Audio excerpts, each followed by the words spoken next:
So hello guys, ಹೇಗಿದ್ರಲ್ಲರು? ನಾನಂತೂ ಚೆನ್ನಾಗಿದ್ದೀನಿ, ನೀವೆಲ್ಲರೂ ಚೆನ್ನಾಗಿದ್ದೀರ ಅಂತ ಅಂದ್ಕೊಂಡಿದ್ದೀನಿ.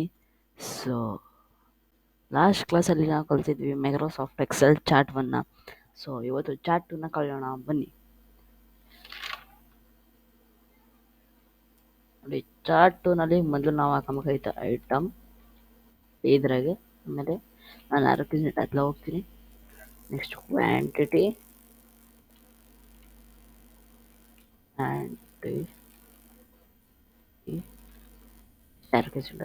next rate, next value, next ಹೋಗ್ತೀನಿ. ನೆಕ್ಸ್ಟ್ ಡಿಸ್ಕೌಂಟ್, ನೆಕ್ಸ್ಟ್ ಮತ್ತೆ ಹೋಗ್ತೀನಿ. ಸಾರಿ, ನೆಕ್ಸ್ಟ್ ಡಿಸ್ಕೌಂಟ್,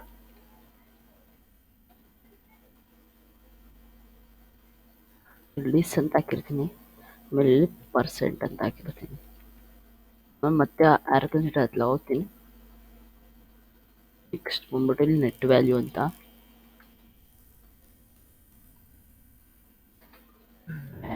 VALUE, ಸರಿನಾ?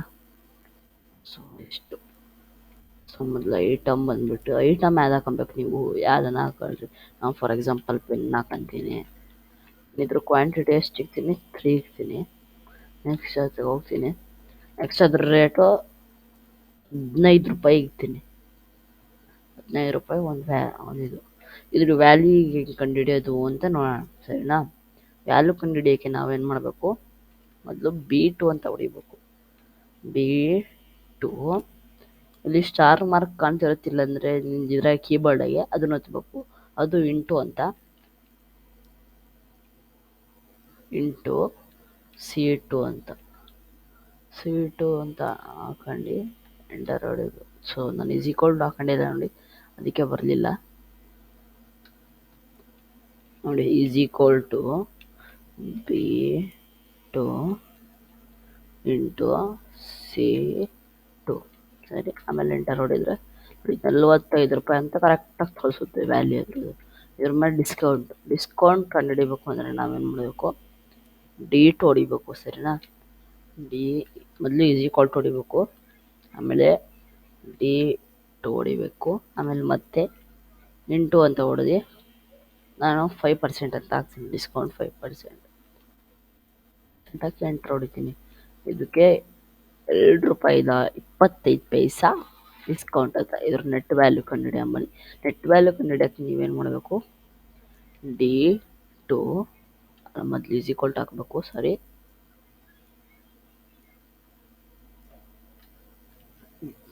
Equal to D2 minus E2 ಅಂತ, ಏನೇಳಿ E2 ಅಂತ, ಸರಿನಾ? ಆಮೇಲೆ ಎಂಟರ್ ಹೊಡಿಬೇಕು ನೋಡಿ. ನೆಟ್ ವ್ಯಾಲ್ಯೂ 42 ಅಂತ ಬಂದಿತ್ತು ನೋಡಿ. ಸೊ ಇದೇ ಥರ ನೀವು ಲಿಸ್ಟ್ ಮಾಡ್ಕೊಂತ ಹೋಗ್ಬೇಕು. ಫಾರ್ ಎಕ್ಸಾಂಪಲ್ ನಾನು ಬೇರೆ ತಂತೀನಿ, ಶೇರ್ ಅಂತ ತಂತೀನಿ. ಶೇರ್ ಕ್ವಾಂಟಿಟಿ ನನಗೆ ಎಷ್ಟು ಬೇಕಪ್ಪ? ನಾನು 2 ಅಂತ ಹಾಕ್ಕೊಂತೀನಿ. ನೆಕ್ಸ್ಟು ನೋಡಿ, ಶೇರ್ ಕ್ವಾಂಟಿಟಿ 2 ಬೇಕು ನನಗೆ. ನೆಕ್ಸ್ಟ್ ಬಂದ್ಬಿಟ್ಟು ಇಲ್ಲಿ ನನಗೆ ಅದ್ರ ರೇಟ್ ಫಿಕ್ಸ್ ಮಾಡಬೇಕು. ನಾನು 200 ರೂಪಾಯಿ ಒಂದು ಶೇರ್ ಅಂತ ಇಕ್ತೀನಿ, ಸರಿನಾ? ಅದ್ರ ವ್ಯಾಲ್ಯೂ ಕಂಡುಹಿಡಿಬೇಕು. ಅದ್ರ ವ್ಯಾಲ್ಯೂ ಕಂಡುಹಿಡಿಬೇಕು ಅಂದರೆ ನಾವೀಗ ಈಕ್ವಲ್ ಟು B2 ಅಂತ ಹೊಡಿಬಾರ್ದು, B3 ಅಂತ ಹೊಡೆದು. ಯಾಕೆಂದರೆ ನೋಡಿ, ಇಲ್ಲಿ ರಾಕ್ ನಂಬರ್ 2, ಇಲ್ಲಿ 3 ಐತಿ, ಇಲ್ಲಿ 2 ಇತ್ತು, ಅದಕ್ಕೆ ನಾನು 2 ಹೊಡ್ಕೊಂಡೆ. ಇಲ್ಲಿ 3 ಇತ್ತು, ಅದಕ್ಕೆ 3 ಹೊಡ್ಕೊತಾ ಇದ್ದೀನಿ, ಸರಿನಾ?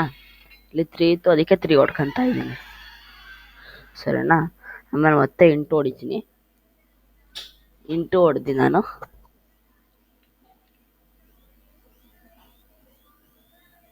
C3 ಅಂತ ಹೊಡಿತೀನಿ ನೋಡಿ. C3 ಅಂತ ಹೊಡೆದು ಎಂಟರ್ ಹೊಡಿತೀನಿ ನೋಡಿ. ಅದರ ವ್ಯಾಲ್ಯೂ ಎಷ್ಟು ಬರುತ್ತೆ ಹೇಳಿ? 400 ರೂಪಾಯಿ ಬರುತ್ತಣ್ರಿ ಅದ್ರ ವ್ಯಾಲ್ಯೂ. ಇದ್ರ ಮೇಲೆ ಡಿಸ್ಕೌಂಟ್ ಕೊಡ್ಬೇಕಲ್ಲ ನಾನು. ಈಗ D ಈಕ್ವಲ್ ಟು B3, ಸರಿನಾ? ಇಂಟು ನಾನು 5% ಕೊಡ್ತೀನಿ. 5% ನೋಡಿ 20 ಆಯ್ತು ಕರೆಕ್ಟ್. ನೆಕ್ಸ್ಟ್ ಈಗ ನೆಟ್ ವ್ಯಾಲ್ಯೂ ಕಂಡುಹಿಡಿಬೇಕಾ. ನೆಟ್ ವ್ಯಾಲ್ಯೂ ಕಂಡುಹಿಡಿಬೇಕು ಅಂದರೆ ನಮ್ಮಲ್ಲಿ ಈಸ್ ಈಕ್ವಲ್ ಟು ಹೊಡ್ಕೊಂಡು ಆಮೇಲೆ D3 ಹೊಡೆದು ಮೈನಸ್ E3 ಹೊಡಿಬೇಕು, ಆಮೇಲೆ ಎಂಟ್ರ್ ಹೊಡಿಬೇಕು ನೋಡಿ. 386 ಆಯ್ತು ನೋಡಿ ಇದ್ರ ಟೋಟಲ್ ಖರ್ಚು ನಿಮಗೆ.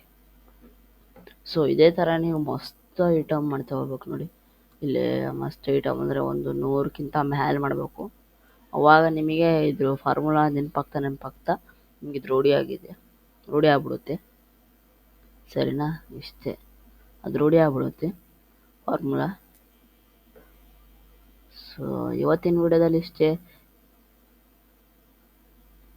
ಯಾವ ಥರ ಮುಂದಿನ ವಿಡಿಯೋದಲ್ಲಿ ಸಿಗೋಣ. ಟಾಟಾ, ಬಾಯ್ ಬಾಯ್.